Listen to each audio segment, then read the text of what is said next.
Assalamualaikum warahmatullahi wabarakatuh. Perkenalkan, nama saya Arin Elmaini dengan NIM 8568866559. Saya dari program studi PGSD, Fakultas Keguruan dan Ilmu Pendidikan Universitas Terbuka Bengkulu. Di sini, saya akan menjelaskan atau mempresentasikan mengenai tugas 2 dari mata kuliah Filsafat Ilmu yang bertema peran filsafat ilmu dalam memperkuat ilmu pendidikan. Di sini saya menggunakan bahan berupa slide sederhana agar teman-teman sekalian bukan hanya bisa mendengar apa yang akan saya bicarakan, namun kalian juga bisa membaca, bahkan memahami penjelasan dari materi filsafat ilmu ini. Yang pertama, bagaimana filsafat ilmu dapat mengawasi dan memperkuat eksistensi, keilmiahan, serta nilai-nilai dalam pendidikan? Filsafat ilmu mengawasi dan memperkuat eksistensi, keilmiahan, serta nilai-nilai dalam pendidikan dengan cara memberikan dasar pemikiran yang jelas terhadap pendidikan itu sendiri. Dalam hal eksistensi, filsafat ilmu membantu menjelaskan bahwa ilmu pendidikan merupakan suatu disiplin ilmu yang memiliki objek kajian, tujuan, dan fungsi yang jelas, yaitu mempelajari proses pembentukan dan pengembangan individu melalui pendidikan. Dengan begitu, pendidikan tidak hanya dianggap sebagai kegiatan mengajar saja, namun juga sebagai ilmu yang dapat berdiri sendiri.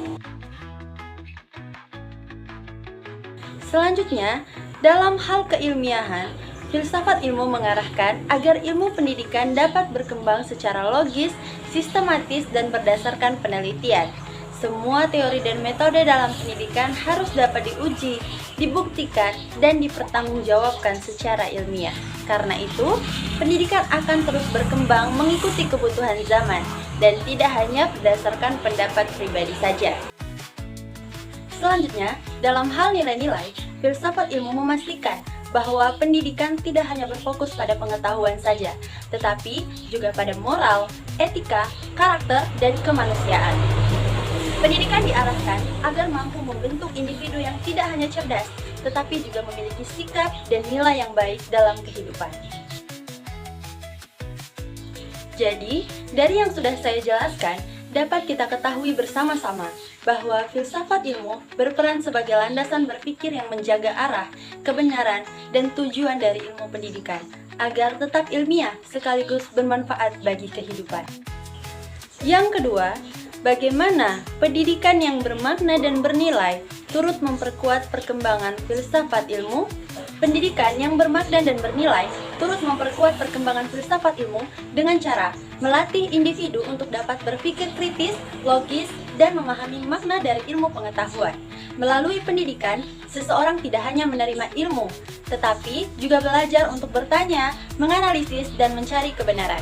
Sehingga dari proses tersebut akan muncul sebuah ide, pemikiran, dan pandangan baru yang akan membuat filsafat ilmu terus berkembang.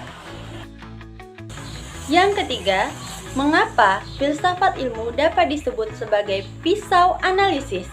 Dalam membedah persoalan-persoalan pendidikan, karena filsafat ilmu membantu melihat masalah pendidikan secara mendalam dari berbagai sisi, yaitu ontologi, epistemologi, dan aksiologi. Ontologi digunakan untuk memahami apa yang menjadi hakikat atau objek dalam pendidikan, misalnya tentang peserta didik, proses belajar, dan tujuan pendidikan. Epistemologi digunakan untuk menganalisis bagaimana pengetahuan dalam pendidikan diperoleh, apakah melalui penelitian, pengalaman, atau metode tertentu. Sedangkan aksiologi digunakan untuk melihat nilai dan manfaat pendidikan seperti moral, etika, dan dampaknya bagi kehidupan. Yang keempat, contoh konkret penerapan filsafat ilmu dalam praktik pendidikan. Hal ini bisa dilihat dari cara pendidikan dirancang dan dijalankan secara nyata. Contoh nyata dalam kebijakan pendidikan yaitu dengan adanya program kurikulum merdeka. Kebijakan ini mencerminkan bahwa filsafat ilmu menekankan kebebasan berpikir dan pengembangan potensi siswa serta pembelajaran yang tidak hanya menghafal tetapi memahami makna suatu ilmu. Dalam proses pembelajaran, guru tidak hanya ceramah, tetapi juga menggunakan diskusi, tanya jawab, dan problem solving. Misalnya, siswa diminta menganalisis masalah di lingkungan sekitar, lalu mencari solusi, dan ini akan menunjukkan penerapan epistemologi, yaitu bagaimana pengetahuan diperoleh melalui proses berpikir dan pengalaman. Terakhir, dalam penilaian pendidikan, tidak hanya nilai ujian yang dilihat, tetapi juga sikap dan karakter siswa. Ini menunjukkan aksiologi, bahwa pendidikan juga menekankan nilai moral dan etika, bukan hanya pengetahuan saja. Jadi, filsafat ilmu terlihat nyata dalam cara pendidikan dibuat dan diajarkan serta dinilai, bukan hanya sekedar teori di atas kertas saja.